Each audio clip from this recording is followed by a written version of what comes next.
As of midnight, the Trump travel ban for Europe now includes the UK.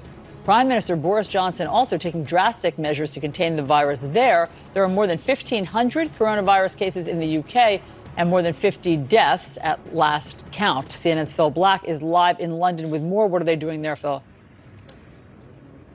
Well, Alison, up until now, the UK has followed a very different line to other countries around the world, implementing almost no restrictions on people's lives and freedoms. But they've had to shift from that position suddenly with a range of tough new measures. And that's because the latest scientific modelling shows without these steps, hundreds of thousands of people in this country would die.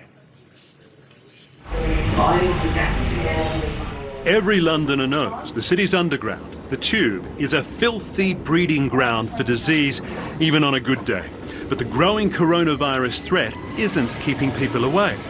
No social distancing down here. It's hot, crowded, and far too intimate. But even as many Brits calmly carry on with their lives, they're also scared and confused, and they blame the government. No, I don't think so they're doing enough, because there's still people going out, there's still people going to school. Well, I just feel frightened, you know, because I just don't think they're telling us enough. No. The British government waited longer than others around the world to make the hard decisions which keep people away from each other, insisting the science supported holding off.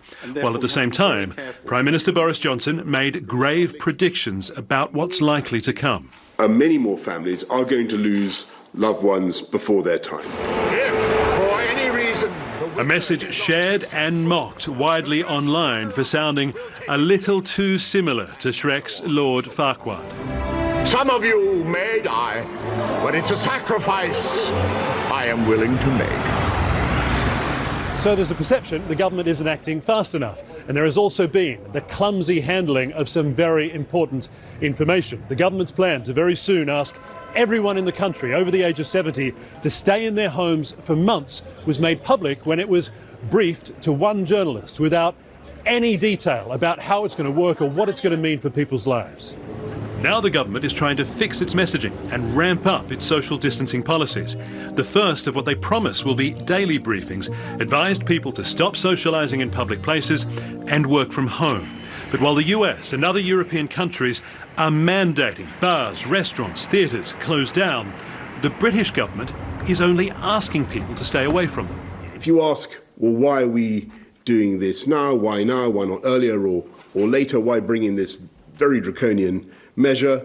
The answer is that we are asking people to do something that is difficult and disruptive of their lives. And the right moment, as we've always said, is to do it when it is most effective. There are now tougher isolation instructions too. If one person in a home has a high temperature or a continuous cough, everyone who lives there is being told to stay in for 14 days. Only patients in hospitals are being tested. There's no longer any effort to trace contacts and spread in the wider population. For the moment, schools aren't being told to close. Not that long ago, the British government's core message was, please wash your hands. Now it's moving some way to match other countries far less concerned about how stopping coronavirus will impact people's social lives.